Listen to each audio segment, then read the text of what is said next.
Fala galera, tudo bem? Eu sou o professor Newton Mello de Biologia e nós vamos finalizar hoje o estudo dos procariontes, que você já sabe que são as bactérias e as arqueias. Bem, vamos falar hoje sobre a reprodução das bactérias. O principal tipo de reprodução da bactéria é essa reprodução que a imagem mostra, a reprodução assexuada. Todas as bactérias se reproduzem assexuadamente e essa reprodução é especificamente chamada de cisparidade ou bipartição ou divisão binária. Uma reprodução simples, rápida, que vai formar indivíduos geneticamente iguais, uma vez que não há troca de material genético. Nessa reprodução, a bactéria se alonga, duplica o seu material genético e, posteriormente, bem no meio dessa célula, há um estrangulamento. A membrana se invagina, formando duas novas bactérias geneticamente iguais entre si e a bactéria-mãe. Agora, há bactérias que têm a capacidade de fazer troca de material genético com outra bactéria. E, nesse caso, alguns autores chamam essa reprodução de sexuada. O primeiro tipo de reprodução sexuada é por conjugação. Nesse tipo de reprodução, você observa duas bactérias e não mais uma apenas. Entre essas bactérias, existe uma que é chamada de bactéria macho. Para ser bactéria macho, ela deve ter esse plasmídio de vermelho que você vê aí, chamado plasmídio F, quer dizer, de fertilidade. Quando essa bactéria, que é chamada de bactéria macho, se aproxima da outra bactéria, que é chamada de fêmea, forma-se uma ponte entre as duas bactérias e a bactéria macho duplica o seu plasmídio e passa uma cópia para a bactéria ao lado. No final, as duas bactérias acabam com plasmídio, ou seja, as duas bactérias acabam sendo consideradas agora de bactérias macho. Aqui você observa mais uma vez a conjugação bacteriana. A bactéria da esquerda é a macho, ela tem o plasmídio F. Quando ela se aproxima da bactéria fêmea, forma-se uma ponte chamada de pile. A bactéria macho duplica o seu plasmídio e passa a cópia desse plasmídio para a bactéria ao lado, a chamada bactéria fêmea. E agora, no final, as duas bactérias são chamadas de bactérias macho. Essa é a conjugação bacteriana. Outro tipo de reprodução sexuada é a chamada transformação. A transformação bacteriana é quando uma bactéria morre, ela sofreu uma lise, uma destruição da sua célula, como você observa aí, e veja que o DNA de azul ele se fragmenta e fica ali solto no ambiente. Só que uma outra bactéria acaba incorporando um pedaço desse DNA. Então, esse DNA que está no ambiente, ele acaba sendo adquirido, incorporado por uma outra bactéria e se junta ao seu cromossomo. Então, agora, essa bactéria que recebeu o DNA da outra bactéria que morreu, ela é chamada de bactéria transformada, é um processo de transformação. Uma bactéria recebendo o DNA de uma outra bactéria. Você vê aí, olha, a bactéria percebe DNAs livres e um desses DNAs entra na bactéria e agora então é incorporado ao seu próprio material genético.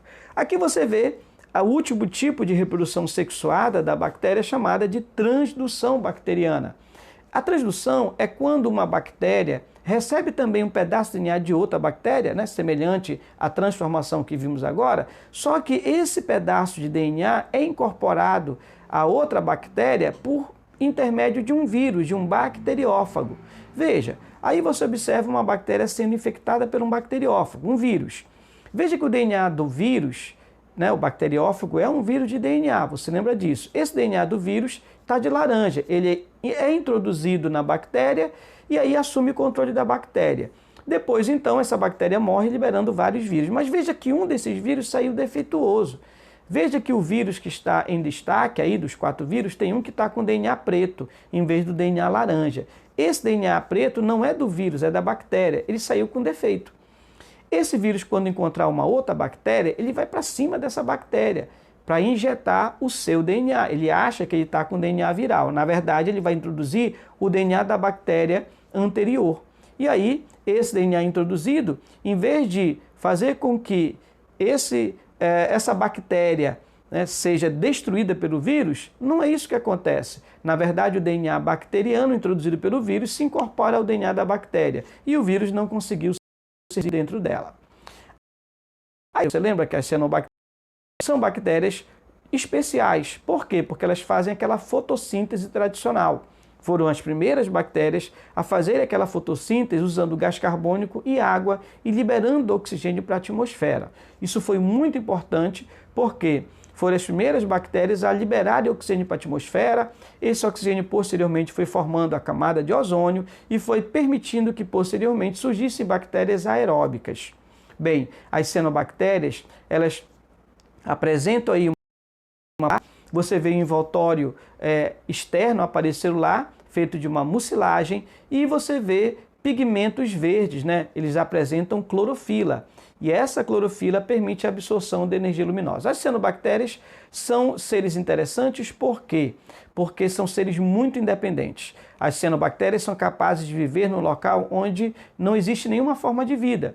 Isso porque, além de fazerem fotossíntese, as cianobactérias conseguem fixar nitrogênio, coisa que pouquíssimos seres conseguem fazer. Então, você pode ver que as cianobactérias normalmente são organismos pioneiros na colonização de ambientes, por não só fabricar esse alimento, mas como também absorverem nitrogênio do ar, que é muito importante isso para elas. Aqui você observa que as cianobactérias, apesar do nome, cianobactérias são bactérias azuis, mas nem toda cianobactéria realmente é azul. Tem cianobactéria negra, que você vê na imagem, cianobactérias verdes. Veja como algumas cianobactérias podem formar colônias. Essa estrutura que você vê aí, chamada heterocisto, é a estrutura que a cianobactéria, que no caso aí é a anabaena, usa para fixar nitrogênio do ar.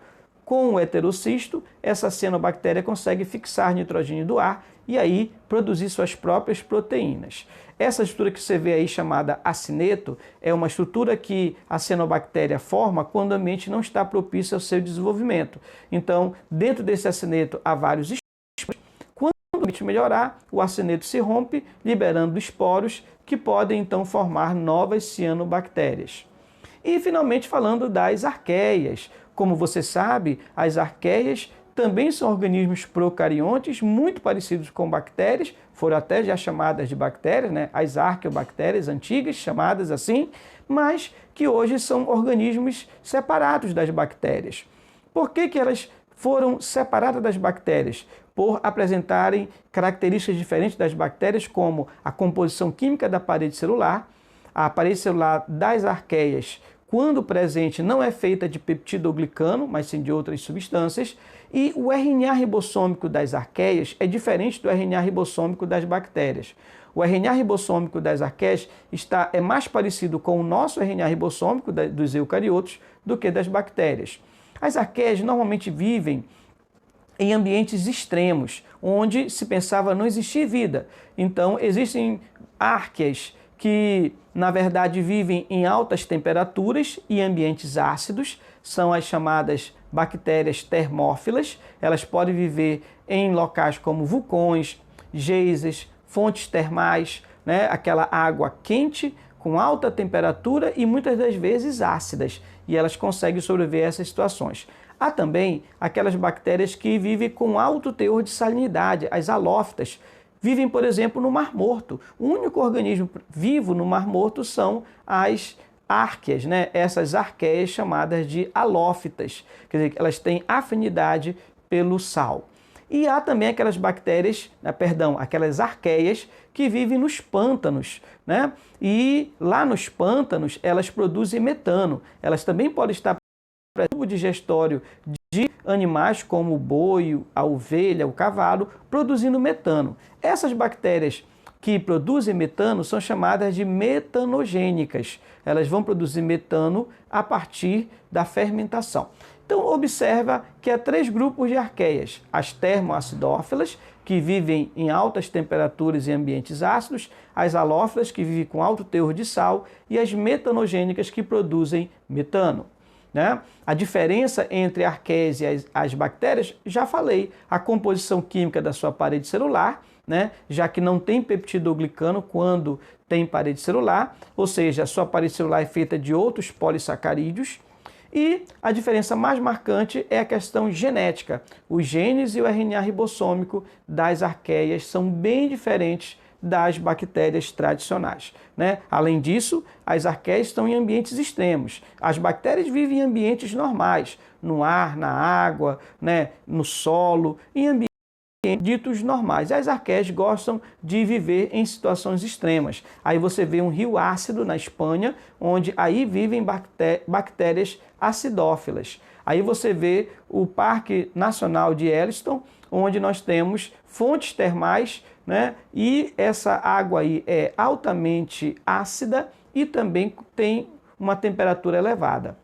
Bem, as arqueias, elas têm algumas importâncias. O próprio ser humano usa essas arqueias. Elas podem ser usadas para a produção de detergentes, podem ser usadas em biotecnologia para separar DNA em laboratório, limpeza de água contaminada com petróleo e até na produção de combustíveis, né? Usando aí o esgoto, essas bactérias são usadas no tratamento do esgoto, produzindo metano, e esse metano, né, no caso, são as bactérias metanogênicas, esse metano pode ser usado como combustível. O metano, que é um biogás muito usado hoje como combustível, inclusive para muitos veículos. Então, essa é a importância das bactérias. Com isso, nós finalizamos os organismos procariotos, que são as bactérias e as arqueias. Na próxima aula, nós continuamos com a microbiologia, falando dessa vez dos protozoários e das algas. Um forte abraço e até a nossa próxima aula.